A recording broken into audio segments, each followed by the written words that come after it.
Okay, today's video I'm going to share with you guys changing your brake pedal switch, your brake pedal position sensor on one of these newer Mopar vehicles. So it could be this, it could be a Dodge Challenger, it could be a lot of things.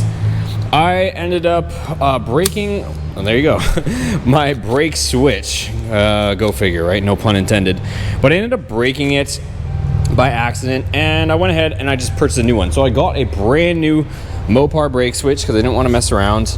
As you can see there, I installed it and I couldn't figure out what was going on because my brake lights are stuck on. So the brake lights are just on the whole time, and I didn't want to leave it because you know, obviously didn't want to kill my battery. I thought maybe for some reason it had something to do with having the LED third brake light, but on a further inspection, it ends up being that you have to calibrate the brake sensor, and I'm going to show you guys how to do that today with Alpha OBD. So as far as I know, I haven't looked into it too deeply, but I don't know if there's any way for you guys to calibrate this without one of these scan tools. It doesn't necessarily have to be the one I'm using, but it does look like you have to program it. So I'll share that with you guys.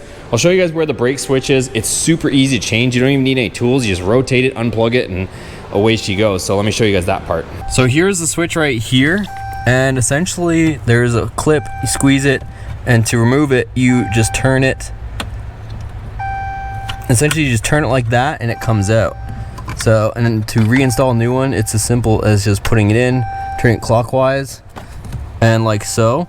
And now I'm gonna show you guys, so we have the Alpha OBD connected to our OBD Link MX Plus. Let me go over to our tablet and I'll show you guys where we can find that calibration. All right, so here we are, guys. So RAM 1500. So I will link the program, the OBD connector, and it connects wirelessly with Bluetooth to a tablet.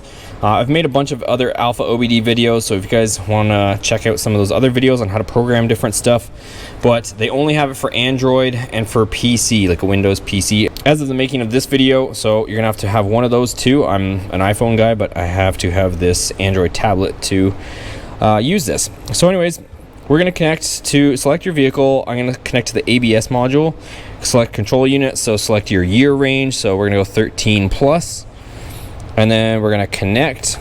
We'll wait for this to connect. There we go, connected. And we're going to go over here to this little car with the hood popped, select procedure. And then we're going to go down to brake pedal calibration. If I'm going too fast, just rewind the video. I don't want to slow this down for everybody else that's following along. This feature will calibrate the brake sensor. Do not press the brake pedal. So we'll hit start. Procedure completed. So calibration finished. It's as easy as that. So now if we walk back over here, now my brake lights aren't on. You guys saw that they were stuck on 2 seconds ago, and it's as simple as calibrating the sensor so that it knows, you know, where the resting position is. So that's pretty much it.